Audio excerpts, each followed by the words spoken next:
കസബയിൽ ഞാൻ sub inspector മുകുന്ദനാണ്. എന്റെ കഥാപാത്രത്തിന്റെ പേര് അർജുൻ എന്നാണ്.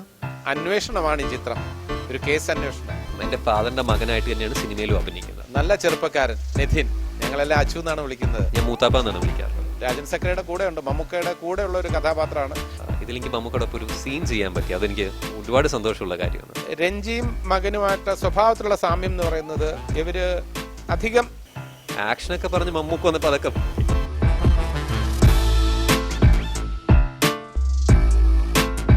കസബയിൽ ഞാൻ സബ് ഇൻസ്പെക്ടർ മുകുന്ദനാണ്, circle inspector Rajan Zachariah sub inspector. ഇവർ തമ്മിലുള്ള ബന്ധം അതൊരു പ്രത്യേക രീതിയിലാണ്. ഒരു അന്വേഷണമാണ് ഈ ചിത്രം, ഒരു കേസ് അന്വേഷണം. ആ കേസ് അന്വേഷണം അത് ചുരുൾന്നു വരുന്നത് രസകരമായിട്ടുള്ള രീതിയിലാണ്. ഈ കേസ് അന്വേഷണത്തിന്റെ ഭാഗമായി രാജൻ സക്രിയയുടെ കൂടെ മുകുന്ദനുണ്ട്. കസബ എനിക്ക് വളരെ പേഴ്സണലായിട്ടും അടുപ്പമുള്ള ഒരു ചിത്രമാണ്. ഒന്ന് രഞ്ജി പണിക്കർ, എൻ്റെ ലൈഫിലെ ഏറ്റവും നല്ല ചിത്രങ്ങളിലൊന്നായ സ്ഥലത്തെ പ്രധാന പേഴ്സിൻ്റെ റൈറ്റർ. ഇപ്പം രഞ്ജിയുമായിട്ട് ഒരു നല്ല ആത്മബന്ധമുണ്ട്. നല്ല സുഹൃത്താണ്, ഒരു പരിധിവരെ ഫാമിലി ഫ്രണ്ട് എന്നൊക്കെ വിശേഷിപ്പിക്കാവുന്ന കൂട്ടത്തിൽ പെടുത്താം രഞ്ജിയുടെ മകൻ സംവിധാനം ചെയ്യുന്നു എന്ന് കേട്ടപ്പോൾ തന്നെ എനിക്ക് സന്തോഷം തോന്നി. നല്ല ചെറുപ്പക്കാരൻ നിധിൻ, ഞങ്ങളെല്ലാം അച്ചു എന്നാണ് വിളിക്കുന്നത്. അപ്പോൾ ആ രീതിയിൽ ഒരു ഏറ്റവും അടുത്ത കൂട്ടുകാരൻ്റെ മകൻ സംവിധാന രംഗത്തേക്ക് കടക്കുന്നു, അതും ഒരു സ്വന്തം സ്ക്രിപ്റ്റിൽ ഒരു പ്രോജക്റ്റ്. അതിൻ്റെ ത്രില്ല് എന്തായിരുന്നാലും അതിൻ്റെ സന്തോഷം എനിക്ക് ഈ പ്രോജക്റ്റുമായിട്ട് ബന്ധപ്പെടുമ്പോൾ ഉണ്ടായിരുന്നു. എൻ്റെ കഥാപാത്രത്തിൻ്റെ പേര് അർജുൻ എന്നാണ്. ഞാൻ ഇതിൽ എൻ്റെ ഫാദറിൻ്റെ മകനായിട്ട് തന്നെയാണ് സിനിമയിലും അഭിനയിക്കുന്നത്. പക്ഷെ എനിക്ക് എൻ്റെ വാപ്പച്ചിയായിട്ട് സീനില്ല. മമ്മൂക്ക, രാജൻ സക്രിയ അർജുൻ്റെ ഒരു മെൻറ്റോറാണ്, ഒരു വലിയ ഗൈഡാണ്. എൻ്റെ ഫാദറിൻ്റെ സുഹൃത്തായതുകൊണ്ട് കുഞ്ഞുനാളിന് മുതലേ ഒരുപാട് എന്നെ പല കാര്യങ്ങളും സപ്പോർട്ട് ചെയ്ത് എനിക്കൊരു മെൻറ്റോറായിട്ട് നിന്ന ആളാണ് രാജൻ സക്രിയ. സോ എൻ്റെ ലൈഫിൽ ഒരു വളരെ ക്രൂഷ്യൽ മൂമെൻറ്റ് വരുമ്പോൾ, അതായത് എൻ്റെ എൻഗേജ്മെൻറ്റ്, എൻ്റെ ഫസ്റ്റ് കല്യാണക്കത്ത് ഞാൻ കൊടുക്കുന്നത് രാജൻ സക്രിയക്കാണ്. മമ്മൂക്ക ഈസ് ഓൾവേസ് ബ്രില്യൻറ്റ്, നമുക്കതിൽ ഒരു സംശയവുമില്ല. ഞാൻ മൂത്താപ്പ എന്നാണ് വിളിക്കാറുള്ളത്.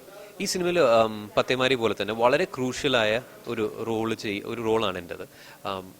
പത്തേമാരി പോലെ തന്നെ വീണ്ടും എനിക്ക് അധികം സീൻസ് ഇല്ല, നമ്പർ ഓഫ് സീൻസ് കമ്പാരിറ്റീവ്ലി കുറവാണ്. പക്ഷെ കഥയിൽ വളരെ ഇമ്പോർട്ടൻറ്റ് റോളാണ് എനിക്ക് നിതിൻ ചേട്ടൻ തന്നത്. So I am very happy. കൂടാതെ എൻ്റെ ഏറ്റവും വലിയ ഭാഗ്യം എന്ന് വെച്ചാൽ ഈ സിനിമയിൽ മമ്മൂക്കയുടെ ഒപ്പമുള്ള സീനും ഉണ്ട്. എനിക്ക് പത്തേമാരിൽ അത് ലഭിച്ചില്ല. മമ്മൂക്ക പുറത്തും ഞാൻ നാട്ടിലുമായിരുന്നുള്ളൊരു കഥയായതുകൊണ്ട് ഇതിലെനിക്ക് മമ്മൂക്കയോടൊപ്പം ഒരു സീൻ ചെയ്യാൻ പറ്റി, അതെനിക്ക് ഒരുപാട് സന്തോഷമുള്ള കാര്യമാണ്. രാജൻ സക്രിയുടെ കൂടെ ഉണ്ട്, മമ്മൂക്കയുടെ കൂടെ ഉള്ള ഒരു കഥാപാത്രമാണ്.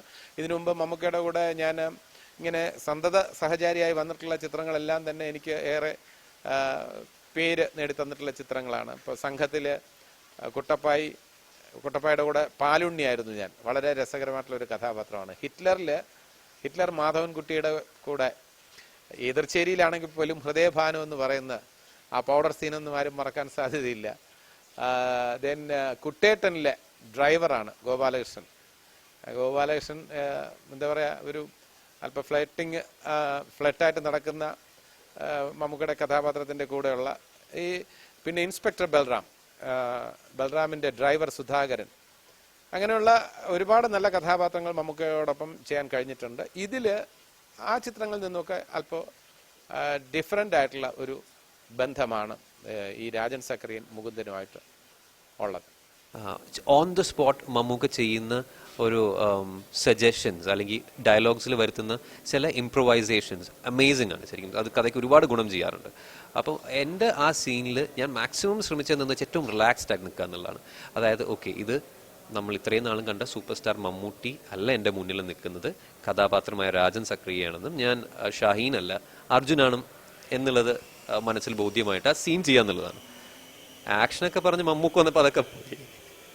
സോ നമുക്കത് കഴിയില്ല. അത്രയും വലിയ നമ്മുടെ മനസ്സിൽ ഇത്രയും നാളുമായിട്ട് കണ്ട് നമ്മൾ അത്രയും ആരാധിക്കുന്ന ഒരു ഇമേജ് നമ്മുടെ മുമ്പിൽ വരുമ്പോൾ എനിക്ക് തോന്നുന്നു ഇറ്റ് ടേക്സ് ടൈം, അത് മാറി വരാനും കുറച്ച് സമയമാണ്. അപ്പോൾ എനിക്ക് ആ ഒരു സീനിൽ എനിക്ക് മമ്മൂക്ക നിൽക്കണം എന്നുള്ളൊരു ഫീലിംഗ് തന്നെയായിരുന്നു.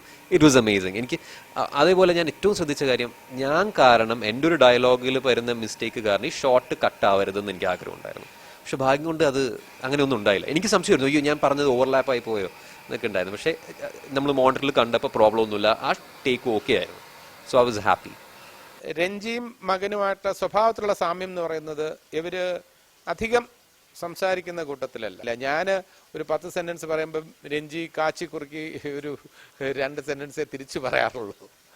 ഏകദേശം ഈ സ്റ്റൈലിൽ തന്നെയാണ് അച്ചുവിനും ഉള്ളതെന്ന് എനിക്ക് തോന്നിയിട്ടുണ്ട്. കാരണം അച്ഛൻ്റെ മകൻ തന്നെയാണ്. അധികം ഒരു എന്താ പറയുക ബ്ലാ വാചകമൊന്നുമില്ല, പക്ഷെ കാര്യങ്ങളൊക്കെ വളരെ കൃത്യമായിട്ട് മെറ്റിക്കുലസ് ആയിട്ട് ചെയ്യുന്നുണ്ട്.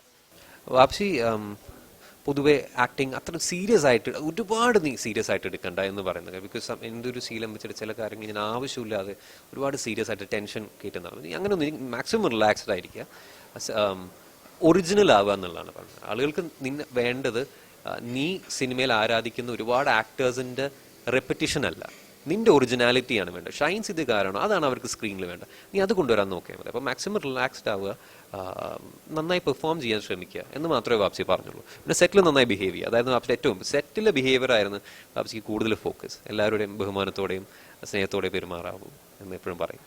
പുണ്യമാസം കഴിഞ്ഞ് റമദാൻ ദിനത്തിൽ റിലീസാകുന്ന കസബ പ്രേക്ഷകരെ നിരാശപ്പെടുത്തില്ല എന്ന് ഞാൻ ഉറപ്പ് നൽകാം.